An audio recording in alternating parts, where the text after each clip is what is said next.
নমস্কার, আশা করি আপনারা সবাই ভালো আছেন। একটা নতুন গল্প নিয়ে আবার এসে গেছি।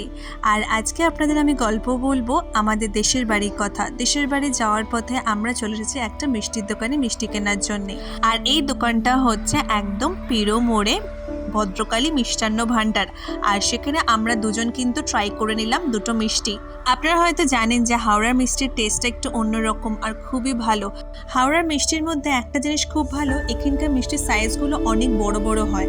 আমি জানি না সব দোকানেই বড় সাইজ হয় কি না, বাট আমি যে দোকানে আমি সিলেক্টিভ যে দোকানগুলো আমি গেছিলাম সেই দোকানে প্রত্যেকটা জায়গায় কিন্তু বড় বড় সাইজ। দু রকমের মিষ্টি কিনে মাখা সন্দেশ আর পান্তুয়া। পান্তুয়া হচ্ছে বড় মার জন্য স্পেশালি, আর মাখা সন্দেশ হচ্ছে ঠাকুরের জন্যে। আমরা নিয়ে চললাম হচ্ছে দেশের বাড়ির পথে। আর দেশের বাড়ি অলরেডি পৌঁছে গেছি। এটা হচ্ছে আমাদের সে মন্দির যেখানে ভদ্রকালী আর বিমলা কালী আছে। আর এটা হচ্ছে আমাদের দেশের বাড়ি। চলুন তাহলে ভেতরে যাওয়া যাক। এই দেখুন জামাইবাবু আর দিদি চলে এসেছে, সেই ভোর সকালে আমাদের জন্য ওয়েট করছে। আমরা যত একটু লেট হয়ে গেছে, অনেকটা রাস্তা প্রায় হচ্ছে 60 কিলোমিটারের উপরে। আসতে তো একটু কষ্ট হয়েছেই, তো মাঝে মাঝে দাঁড়িয়ে দাঁড়িয়ে এসছি। কই গো বড় মা?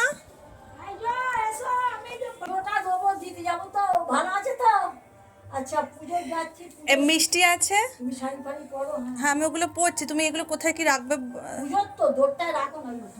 আচ্ছা ঠিক আছে।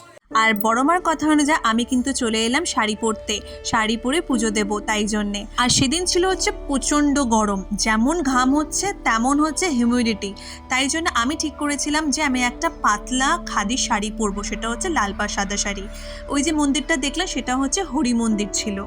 আর এই হচ্ছে আমাদের মায়ের মন্দির। পুরোহিত ঠাকুর চলে এসেছে পুজো দেওয়ার জন্যে। বুড়ি থেকে ছুরি সবাই মিলে এখানে একসাথে বসে বসে কাজ করছে। কি কাজ করছে সেটা আপনাদের আমি দেখাবো পরে। এখন চলুন মন দিয়ে পুজোটা করে নিই, যার জন্য এত দূর থেকে আমার আসা। আপনারা আমাকে অনেকজনই বলেছিলেন যে মায়ের মন্দিরটা দেখানোর জন্যে। আমার আগের ব্লগগুলো আমি আগে যখন দেশের বাড়ি এসেছিলাম তখন কিন্তু আপনাদের আমি মায়ের মুখটা দেখাইনি, কারণ কিছু নিষেধ ছিল তাই জন্যে। এইবারও নিষেধ আছে, কিন্তু আমাকে অনেকজনই বলেছেন যে এখন আর কোনো বাধা নিষেধ নেই, তুমি দিতে পারো ফটো। তাই জন্যে আমি এবার সবাইকে মায়ের মন্দিরটা দেখালাম। মায়ের মন্দিরে এসে যেন একটা আলাদাই শান্তি পেলাম আমি অনেক দিন পর। আমাদের এখানে কতগুলো মন্দির আছে আর কেমন সেই মন্দিরগুলো সব কিছু আপনাদের আমি নেক্সট ব্লগে দেখাবো। এখন আসি, টাটা।